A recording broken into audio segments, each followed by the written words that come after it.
ஆண்டவராக இயேசு கிறிஸ்து நாமத்தில் உங்களை வாழ்த்தி ஆசீர்வதிக்கிறேன். இந்த நாளில் உங்களுக்கு ஆசீர்வாதமாக ஒரு வார்த்தை ஆண்டவர் தந்திருக்கிறார். 2 கொரிந்தியர் புஸ்தகம் 1ஆம் அதிகாரம் 21ஆம் வசனம். உங்களோடு கூட எங்களையும் கிறிஸ்துவுக்குள் ஸ்திரப்படுத்தி நம்மை அபிஷேகம் பண்ணினவர் தேவனே. பாருங்க, இந்த அபிஷேகத்தை குறித்து நம்ம தியானம் பண்ணி கொண்டிருக்கிறோம். நம்மை அபிஷேகித்தவர் கர்த்தர். நம்ம அபிஷேகித்தவர் கர்த்தர். பாருங்க, உலகத்தில் பார்த்தா ஒரு கல்லின் மேலே பாலை ஊற்றி மனிதர்கள் அந்த கல்லான இதில் என்ன செய்கிறாங்க, அதை அபிஷேகிக்கிறாங்க. பாலில் வெண்ணெயில் என்னெல்லாமோ போட்டு அபிஷேகிக்கிறாங்க. ஆனால் நம்மளை உருவாக்கின தேவன் நம்மளை அவருடைய ஆவியினால நம்மளை அபிஷேகிக்கிறார். இன்னைக்கு அநேகருக்கு ஒரு சந்தேகம் இருக்கும், ஆண்டவர் என்னை அபிஷேகிக்கவில்லையே, ஆண்டவர் என்னை அவருடைய வல்லமையினால் என்னை நிரப்பவில்லையே என்று சொல்லி ஆண்டவருடைய சமூகத்தில் அநேகர் முறையிடுவாங்க. இருதயத்தில் அநேகருக்கு ஒரு வேதனை இருக்கும். பிரியமானவர்களே, நான் ஒன்றே ஒன்று சொல்லுகிறேன், அபிஷேகம் இருந்தால் தான் பரலோகம் போக முடியும். அந்த முத்திரை, அதனால தான் ஆண்டவர் ஒருவன் ஆவியினாலும் ஜலத்தினாலும் பிறவாவிட்டால் தேவனுடைய ராஜ்யத்தில் பிரவேசிக்க முடியவே முடியாது என்று மெய்யாகவே மெய்யாகவே நான் உனக்கு சொல்கிறேன் என்று சொன்னார். அப்போ இன்னைக்கு அபிஷேகம் நமக்கு தேவை. யார் நம்மளை அபிஷேகிக்கிறார்? தேவன் நம்மளை அபிஷேகிக்கிறார். அவருடைய ஆவியினாலே நம்மளை அபிஷேகிக்கிறார். அக்னியினாலே நம்மளை அபிஷேகிக்கிறார். அவருடைய ஆவி நம்மளை நிரப்பும் பொழுது பரலோக தரிசனங்களை பார்க்க முடியும். பரலோக தெய்வீக மகிமைகளால் பார்க்க முடியும். கர்த்தர் ஆண்டவருடைய அந்த பிரசன்னங்களை மூடி இருக்கிறதை பார்க்க முடியும். ஸ்தேவான் ஆவினால நிரப்பப்பட்ட பொழுது பரலோகத்தை பார்க்கிறார். தேவனுடைய வலது புருஷத்தில் இயேசுவானவர் நிற்கிறதை பார்க்க முடிந்தது. அந்த மரண வேளை லாஸ்ட் டைமில் வர, பிதாவே இவர்களை மன்னியும், தாங்கள் செய்கிறது என்னதென்று அறியாமல் செய்கிறார்கள், மன்னியும் என்று சொல்லி அந்த ஸ்தேவானவரை கடைசி அந்த டைமில் ஏன் சொன்னாங்கன்னா, அவர் இந்த பரலோகத்தை பார்க்கும் பொழுது தான் ஜனத்தின் மேலே ஒரு பாரம். ஐயோ, இவங்கெல்லாம் நரகத்துக்கு போயிடக்கூடாது, இவங்கெல்லாம் அழிந்து போயிடக்கூடாது, இந்த யூத ஜனங்களால் அழிந்து போயிடக்கூடாது என்று சொல்லி ஒரு பாரம். இப்போ இந்த கடைசி காலத்தில் ஆண்டவர் நம்மளை ஏன் அவருடைய ஆவியினால் அபிஷேகிக்கிறார் என்று சொன்னால், நம்ம எல்லாரும் நித்திய ராஜ்யத்துக்கு போகணும், பரலோக ராஜ்யத்திற்காக போகணும். அதனால தான் யோவானில் படிக்கும் பொழுது, நான் உங்களுக்காக ஒரு ராஜ்யத்தை கட்டப் போகிறேன், கட்டி முடித்த பிறகு திரும்ப வருவேன், உங்களை கூட்டிக் கொண்டு போகிறதற்காக உங்களுக்காக ஒரு ராஜ்யத்தை ஆயத்தம் பண்ண போகிறேன் என்று சொன்னார். பாருங்கள், அந்த ராஜ்யத்துக்கு போக வேண்டும் என்று சொன்னால் தேவன் உங்களை முத்திரை போட வேண்டும், அபிஷேகிக்க வேண்டும். அதனால தான் ஆண்டவர் ஜாதி இன்ன ஜனங்களில் இருந்து ஆண்டவர் உங்களை வேறுபடுத்தி உங்களை ஆவியினால் அவர் அபிஷேகித்து சபையிலே கொண்டு வைத்திருக்கிறார். எவ்வளோ ஒரு பெரிய பாக்கியம் உள்ளவர்கள், எவ்வளோ ஒரு பெரிய சந்தோஷம். இன்னைக்கு அநேகருடைய இருதயத்தில் சில வேளை இந்த ஆவியின் அபிஷேகம் கிடைக்காதனால சிலர் வேதனைப்படுறாங்க. ஆண்டவரே, ஏன் எனக்கு கிடைக்கவில்லை, ஏன் எனக்கு இந்த ஆவி அபிஷேகம் என்னால் ஆண்டவர் பெற்றுக்கொள்ள முடியவில்லைன்னு சொல்லி ஆண்டவர் சொன்னார், ஒருவன் சிறு பிள்ளையை போல் ஆகாவிட்டால் அவன் பரலோக ராஜ்யத்தில் பிரவேசிக்க முடியாதுன்னு சொல்லுகிறார். அப்போ இருதயம் இன்னைக்கும் என்னது இருக்கிறதுன்னு சொன்னால், கடினமான ஒரு இருதயம்.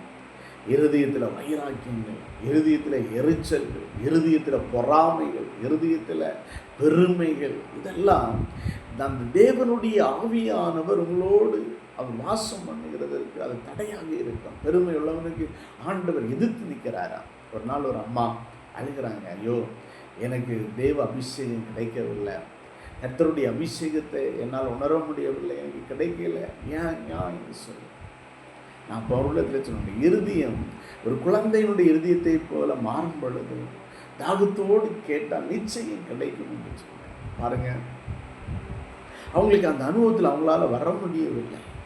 இன்றைக்கு ஏன் அநேகர் தேவனால் அபிஷேகம் பண்ண முடியவில்லைன்னு சொன்னால், முதல் இதுதான், என்னது, இருதயத்தில் ஏதோ ஒரு பார், ஏதோ ஒரு வேதனை, ஏதோ ஒரு காரியங்கள் இருக்கிறது. அப்போ ஆண்டவர் நம்மளை எதற்காக அபிஷேகிக்கிறார் என்று சொன்னால், பரலோக ராஜ்யத்திற்காக. மணவாட்டியாகி இருக்கிற உங்களை ஒவ்வொரு நாட்களும் அவருடைய ஆவியினால ஆண்டவர் நிரப்பிக் கொண்டே இருப்பார். அவருடைய ஆவியினால் எவ்வளோ பெரிய ஒரு சந்தோஷம் பாருங்க. தேவன் நம்மளை அபிஷேகித்திருக்கிறார். உலகத்தில் உள்ள தேவர்களுக்கு கல்லில் நிச்சயமாக பாலை ஊற்றி வெண்ணெயை ஊற்றி என்னெல்லாமோ பண்ணி அதை செயல்படுத்தி கொண்டு இருக்கிறாங்க. பல நறுமண பொருட்களினால் அது மணக்க பண்ணி. ஆனால் இயேசு நம்மளை அந்த ஆவியினால் நிரப்பப்படும் பொழுது, கர்த்தருடைய அபிஷேகம் உங்களை நிரப்பப்படும் பொழுது, ஒரு வித்தியாசமான வாழ்க்கை, ஒரு வித்தியாசமான நறுமணமான ஒரு வாழ்க்கை மாறுங்க. பழைய குணங்கள் எல்லாம் மாறும். அதனால தான் வேதத்தில் படிக்கும்போது ஒருவன் கிறிஸ்துவுக்குள் வரும்பொழுது அவன் புதிய சிருஷ்டியாக இருக்கிறான், பழையவைகள் எல்லாமே ஒளிந்து போயின, எல்லாமே புதிதாயினதான். அப்போ ஆண்டவர் இந்த அபிஷேக்கு ஒரே காரணம் பரலோகத்துக்கு மாத்திரமல்ல, இந்த பூமியில் நீங்கள் ஒரு நறுமணமாக வீசிக்கொண்டு இருக்கிறீர்கள். அநேகருக்கு ஒரு வித்தியாசமான ஒரு சாட்சியுள்ள ஒரு வாழ்க்கை வாழ்கிறதற்கு தான் அவர் அபிஷேகிக்கிறார். ஒரு புதிய ஒரு மனுஷனாக, ஒரு புதிய ஒரு மனுஷியாக நீங்கள் மாற வேண்டும். பழைய காரியங்களில் இருந்து உட்காரக்கூடாது. ஆண்டவர்கிட்ட கேட்கணும், ஆண்டவரே நீரில் அபிஷேகத்திற்கு நான் உண்மை போல மாறணும், ஆண்டவரே நான் உண்மை போல இருக்கணும், நான் உண்மை போல வாழ வேண்டும். அதனால தான் அப்போஸ்தலனாகிய பவுல் சொல்லுகிறார், நான் கிறிஸ்துவை பின்பற்றுகிறதை போல நீங்கள் என்னை பின்பற்றுங்கள் என்று சொல்லி. அப்போ தேவ அபிஷேகம் அவர் உங்கள் மேலே ஆளுகை செய்யும் பொழுது, அபிஷேகங்களுக்குள்ளே இருக்கும் பொழுது இயேசுவை போல மாறிக்கொண்டே இருப்பீங்க. அன்னிதினமும் ஒரு நறுமணம் வீசிக்கொண்டு இருக்கும். சில வேளை முன்னாடி கோபமான ஒரு வாழ்க்கை இருந்திருக்கலாம், ஆனால் அபிஷேகம் இருந்தவுடனே ஒரு தாழ்மை உங்களுக்குள்ள அப்படியே கடந்து வரும். அதற்கு முன்பாக அநேக விதமான காரியத்தில் நீங்கள் வேறுபட்டவர்களாக பாவ சூழ்நிலையில் நீங்கள் இருந்திருக்கலாம். ஆனால் அபிஷேகம் வந்தவுடனே உங்களுக்குள்ளே ஒரு மனம் வீசிக்கொண்டே இருக்கும்.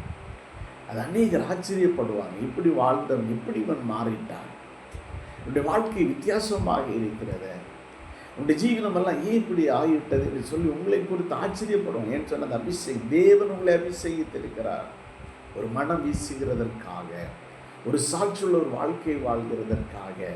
இன்னைக்கு நீங்கள் கேட்கணும் பிரியமானவர்களே, ஆண்டவரை நீர் என்னை அபிஷேகிங்க அப்பா, உம்முடைய வார்த்தை என்னை நிரப்பட்டும், உம்முடைய ஆவியின் அபிஷேகம் எனக்கு வேணும். இந்த கடைசி காலத்தில் ஆண்டவரிடத்தில் கேட்ட ஆண்டவர் நிச்சயம் தருவார். சொல்லுகிறார், மாம்சமான யாவர் மேலும் என்னுடைய ஆவியை ஊற்றுவேன் என்று சொல்லுகிறார். உங்களுக்கு குமார்த்திகள் தீர்க்க தரிசனங்கள் சொல்லுவார்கள், சொப்பனத்தை காண்பார்கள், ஊழியக்காரர்கள் மேல் என்னுடைய ஆவியை ஊற்றுவேன் என்று சொல்லியிருக்கிறார். அதனால பிரியமானவர்களே, இந்த கடைசி காலத்தில் ஆண்டவர் சொல்கிறார், என் பிள்ளைங்களே நான் உங்களை அபிஷேகிக்கணும். அதனால தான் ஆண்டவர் எதிர்பார்க்கிறார் ஒரு மனம் வீசுகிற ஒரு வாழ்க்கை. அநேகருடைய வாழ்க்கையை இன்னைக்கு பார்க்கிறேன்.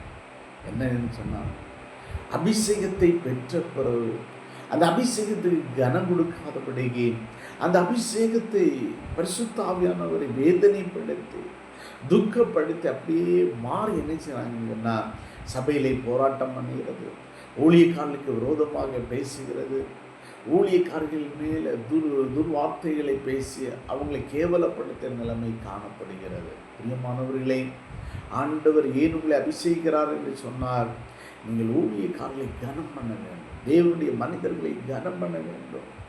அதனாலே தான் சில பாவங்கள் மன்னிக்கப்படும். ஒருவன் பரிசுத்த ஆவிக்கு விரோதமாக தூஷண வார்த்தை பேசினால் இம்மையிலும் மறுமையில் அவனுக்கு மன்னிப்பே இல்லை. இந்த உலகத்திலே மன்னிப்பு இல்லை, பரலோகத்திலே அவனுக்கு மன்னிப்பு இல்லை. அவன் பரிசுத்த ஆவியானவர் சொல்லும் பொழுது உங்களுடைய சகோதரிகளுக்கு விரோதமாக, உங்களுடைய சகோதர ஊழியக்காரர்களுக்கு விரோதமாக சில வேளையில் உங்களை அறியாதபடி பேசுனா ஆண்டவர்கிட்ட மன்னிப்பு கேட்க வேண்டும். அப்படி பேசின அந்த நிமிஷத்தில் என்ன நடக்கிறது என்று சொன்னால், ஒரு துக்கம் உங்களை ஆளுகை செய்யும், ஏதோ உங்களை விட்டு வெளியேறினது மாதிரி இருக்கும். அதனால் தேவன் உங்களை எதற்காக அபிஷேகித்திருக்கிறார் என்று சொன்னால், இந்த கடைசி காலத்தில் ஒரு ஒற்றுமை மனம் வீசுகிறவர்களாக இருக்க வேண்டும்.